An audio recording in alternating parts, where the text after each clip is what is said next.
I feel like a news anchor. In today's video, I wanted to share something a little different, something I've actually written for my weekly newsletter. If you are a creative mind like me, you might find this speaks to you. It's free to sign up, and the link is in the description if you'd like to receive more like this directly in your inbox. This is the kind of thing that I write when I'm trying to make sense of the noise, when the work, the pressure, the expectations all start to feel a little bit too much. So here it is, unedited, honest, and maybe exactly what you need to hear today. I woke up with the weight of everything I haven't done.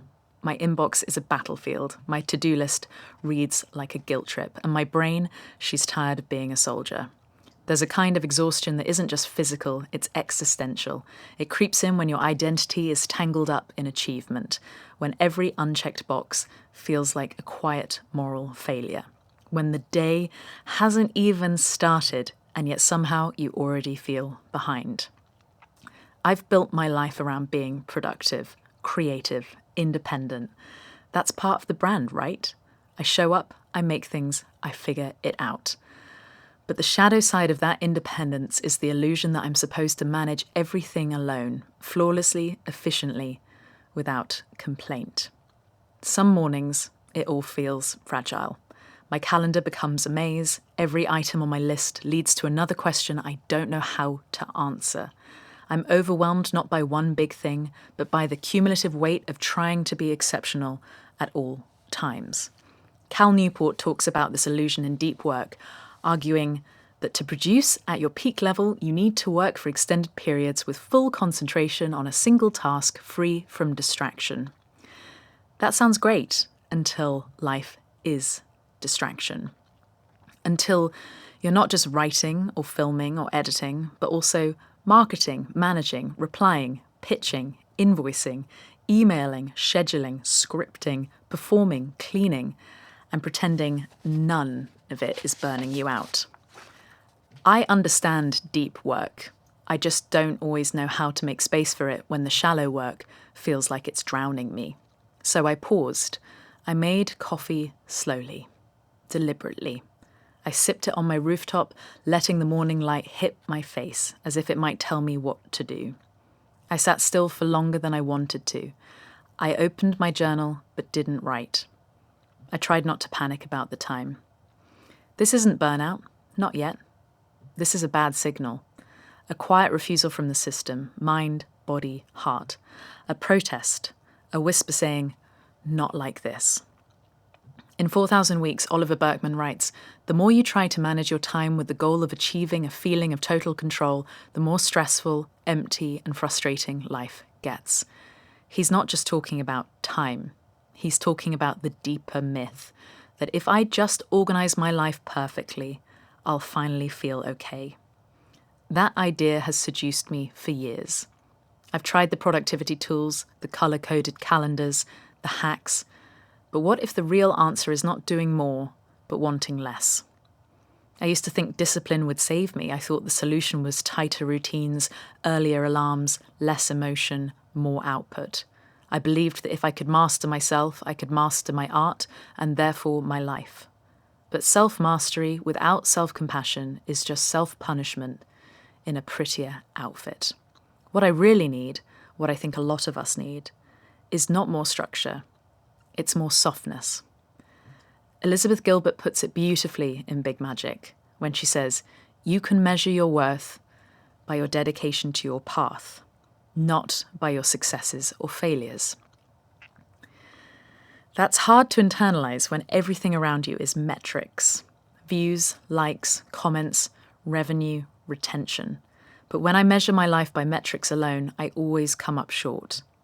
Because no matter how well something performs, there's always another thing to make, another platform to feed, another version of me I could become, if only I just pushed a little harder. But I've lived inside that loop. It's exhausting. It never ends. So today, I let myself move slowly. I filmed a moment, not a masterpiece. I picked up the guitar without trying to write a hit. I texted a friend with no agenda. I answered one email instead of 20. It's funny, the moments that feel small while they're happening, making lunch, folding laundry, stretching in silence, sometimes feel like the only real parts of the day in hindsight.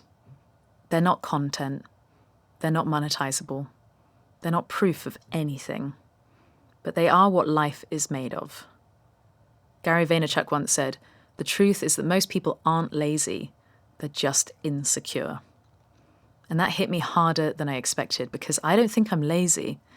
I just sometimes feel like if I stop, even for a second, I'll be forgotten, replaced. And that fear, that invisible scarcity mindset, is what drives so much unnecessary suffering in creative lives. So instead of spiraling today, I reminded myself of the truth. No one is paying as much attention to my productivity as I am. No one else is expecting perfection. And the people who do love what I make, they'll wait. They'll understand. They're not here for a hustle machine. They're here for me. The work matters, but the way I do it matters just as much. I want to build a creative life I don't have to recover from. I want slowness in the rhythm, space in the schedule. I want to protect my joy like it's the only currency that matters, because maybe it is. Casey Neistat built an entire philosophy around documenting the day, not because every day was epic, but because every day had something worth capturing. That's what I want these videos to be. Not a drama, not a brand, not chaotic, but a record of what it means to try every single day, to be honest, even when you feel like a mess. Maybe I didn't do enough today. Maybe I never really will. But I'm still here, still curious, still listening. And maybe that's enough. Thank you for watching. If you enjoyed this, please subscribe to my newsletter. But of course, I'll be seeing you here again very, very soon.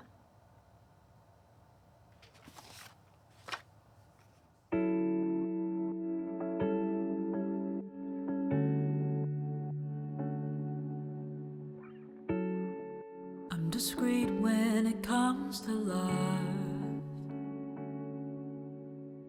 and secretly I want to shout from the rooftops, but